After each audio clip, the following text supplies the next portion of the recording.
16 বছর পর আরও একবার বিশ্বকাপের সোনালি ট্রফি ফিরল পশ্চিম ইউরোপের দেশ স্পেনে। ভূমধ্যসাগরের পানির উচ্ছ্বাস যেন আছড়ে পড়েছে বিশ্বজয়ের আনন্দে। নিউ ইয়র্ক থেকে মাদ্রিদ লম্বা যাত্রার পরেই বিশ্বকাপ জয়ের আসল আনন্দ শুরু হয়েছে রদ্রি, ইয়ামাল, কুবার্সিদের। বিমান থেকে নেমেই শুরু হয় স্প্যানিশ ফুটবলারদের বিজয় যাত্রা। রাজা ষষ্ঠ ফিলিপের সঙ্গে সাক্ষাৎ করে পুরো দল। এমন বিজয়কে স্প্যানিশ জাতির জন্য গর্বের উল্লেখ করে বিশ্বকাপ জয়ী ফুটবলারদের বিশেষ ধন্যবাদ জানান তিনি।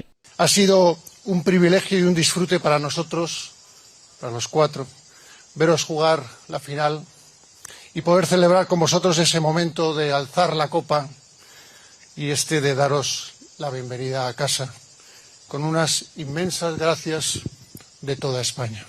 2030 সালে বিশ্বকাপের অন্যতম আয়োজক হবে স্পেন। ঘরের মাঠে শিরোপা ধরে রাখার চ্যালেঞ্জ তাদের সামনে। আনন্দ আয়োজনের মধ্যেই সেই চ্যালেঞ্জের কথা স্মরণ করিয়ে দিয়েছেন প্রধানমন্ত্রী Pedro Sanchez. Es verdad que no resulta evidente, aun siendo bueno, el poder llegar a nada más y nada menos que la final de la Copa del Mundo. Y finalmente, pues bueno. অধিনায়ক Rodri বিশ্বকাপ জয়ের মাঝে স্মরণ করেছেন 2010 সালের Iniesta ক্যাসিয়াসদের সোনালী প্রজন্মকে। নিজ দলকে আপাতত সেই কিংবদন্তিদের কাতারেই রাখছেন বিশ্বকাপের গোল্ডেন বল জেতা এই footballer. Es lo más bonito que hay, sobre todo un mundial, pues al final esta generación ha crecido viendo a los Casilla, Iniesta levantar la copa y hoy que lo podamos hacer es lo más grande que puedes hacer en el fútbol. 72 ঘন্টা moisture lock সমৃদ্ধ lily whip শিয়া mystic glowing body wash. শিয়া বাটারের goodness skin repair করে রাখে soft ও glowing, ছড়িয়ে দেয় long lasting ফ্রেগন্যান্স।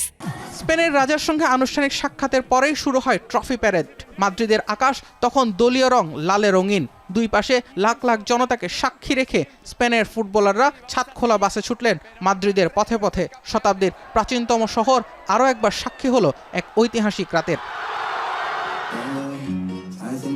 বিশ্বের প্রথম দেশ হিসেবে স্পেন এখন নারী ও পুরুষ দুই ফুটবল বিশ্বকাপেরই চ্যাম্পিয়ন। রাত জেগে স্প্যানিশ জনগণ বরণ করলেন ফুটবল সাম্রাজ্যের সর্বোচ্চ অর্জনের নায়কদের।